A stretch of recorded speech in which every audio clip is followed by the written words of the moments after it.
W.S. Rendra, Kesaksian Akhir Abad.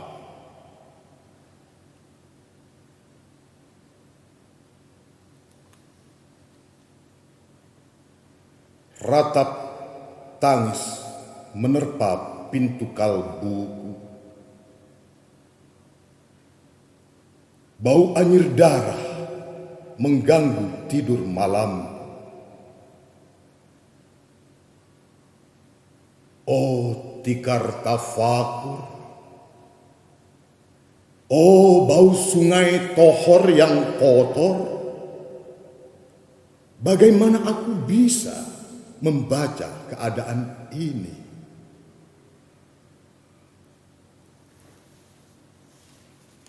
Di atas atap kesepian nalar pikiran yang digalaukan oleh lampu-lampu kota yang bertengkar dengan malam, aku menyerukan namamu.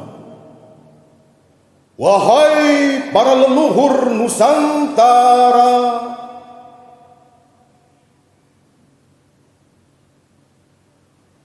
oh Sanjaya,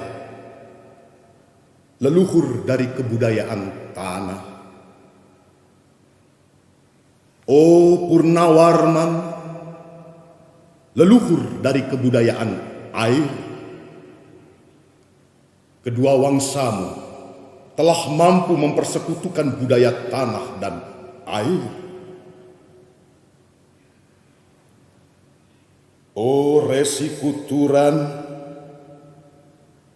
oh Resi Nirarte, empu-empu tampan yang penuh kedamaian, telah kamu ajarkan tatanan hidup yang aneka dan sejahtera yang dijaga oleh Dewan Hukum Adat.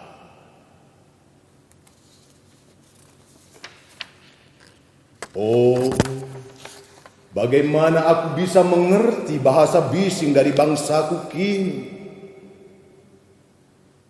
Oh Kajau Lalido, bintang cemerlang tanah Ugi, negarawan yang pintar dan bijaksana, telah kamu ajarkan aturan permainan di dalam benturan-benturan keinginan yang berbagai ragam di dalam kehidupan.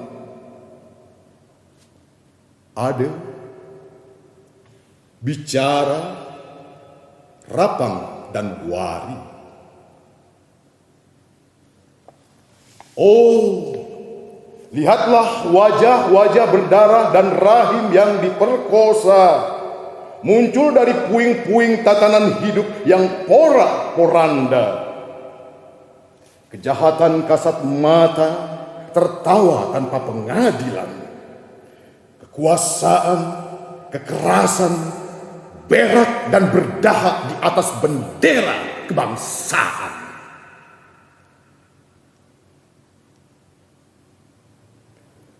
Oh anak cucuku di zaman sibermetik, bagaimana akan kalian baca prasasti dari zaman kami?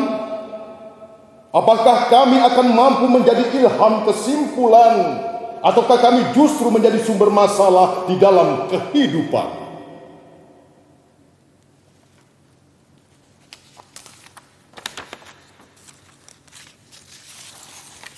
Dengan puisi ini aku bersaksi bahwa rakyat Indonesia belum merdeka. Rakyat yang tanpa hak hukum bukanlah rakyat merdeka. Hak hukum yang tidak dilindungi oleh lembaga pengadilan yang mandiri adalah hukum yang ditulis di atas air. Bagaimana rakyat bisa merdeka bila polisi menjadi aparat pemerintah dan tidak menjadi aparat hukum yang melindungi hak warga negara? Bagaimana rakyat bisa merdeka bila birokrasi negara tidak menjadi aparat rakyat, melainkan menjadi aparat pemerintah yang berkuasa? Bagaimana rakyat bisa merdeka Bila hak pilih mereka dipasung, tidak boleh memilih secara langsung wakil-wakil mereka di Dewan Perwakilan, dan juga tidak boleh memilih secara langsung camat mereka, bupati, wali kota, gubernur, dan presiden mereka. Dan partai-partai politik menganggap rakyat hanya abdi partai, yang dinamakan massa politik partai, kaula partai, dan hamba partai.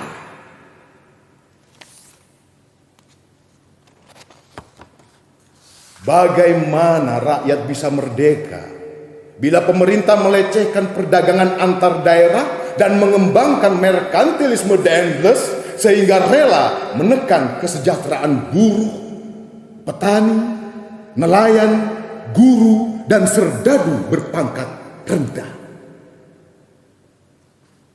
Bagaimana rakyat bisa merdeka bila provinsi-provinsi sekedar menjadi tanah jajahan pemerintah pusat, tidak boleh mengatur ekonominya sendiri, tatanan hidupnya sendiri, dan juga keamanannya sendiri?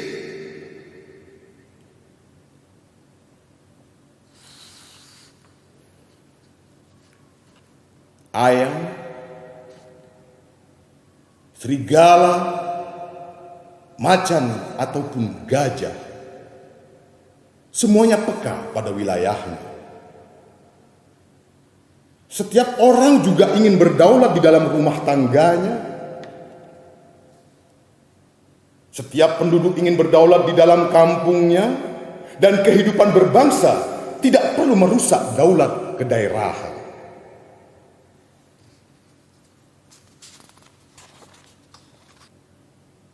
Hasrat berbangsa adalah naluri rakyat untuk menjalin ikatan daya cipta antar suku yang penuh keanekaan kehidupan dan memaklumkan wilayah pergaulan yang lebih luas untuk merdeka bersama. Tetapi lihatlah selubung kabut saat ini, penjajahan tatanan uang, penjajahan modal, penjajahan kekerasan senjata, dan penjajahan oleh partai-partai politik masih merajalela di dalam negara.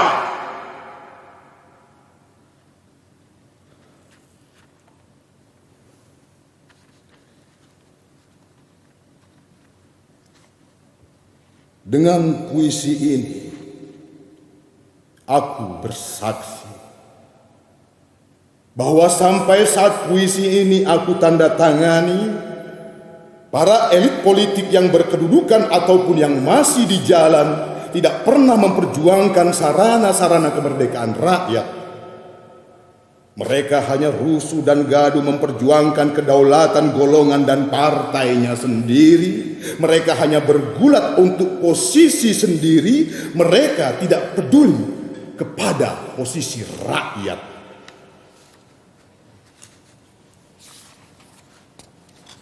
Tidak peduli pada posisi hukum, posisi polisi, ataupun posisi birokrasi. Dengan picik, mereka akan mendaur ulang malapetaka bangsa dan negara yang telah terjadi.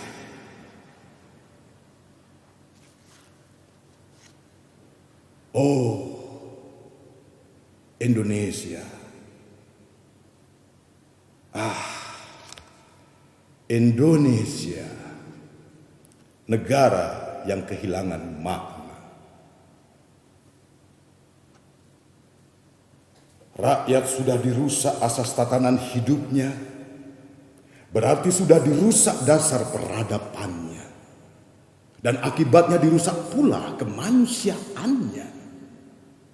Maka sekarang negara tinggal menjadi peta, itu pun peta yang lusuh dan hampir sobek pula.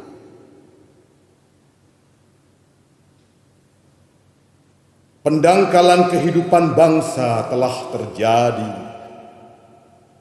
Tata nilai rancu, dusta, pencurian, penjarahan, dan kekerasan halal.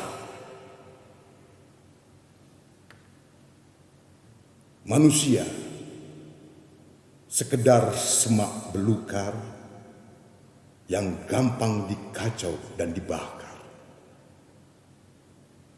paket-paket pikiran yang murah dijajakan. Penalaran amarah yang salah mendorong rakyat terpecah belah. Negara tak mungkin kembali diutuhkan tanpa rakyatnya dimanusiakan. Dan manusia tak mungkin menjadi manusia tanpa dihidupkan hati nuraninya. Hati nurani adalah hakim adil untuk diri kita sendiri. Hati nurani adalah sendi dari kesadaran akan kemerdekaan pribadi.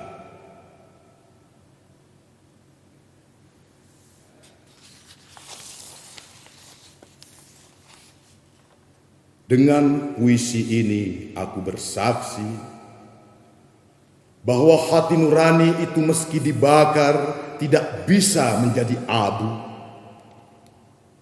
Hati nurani senantiasa bisa bersemi meski sudah ditebang putus di batang. Begitulah fitrah manusia, ciptaan Tuhan yang Maha Esa.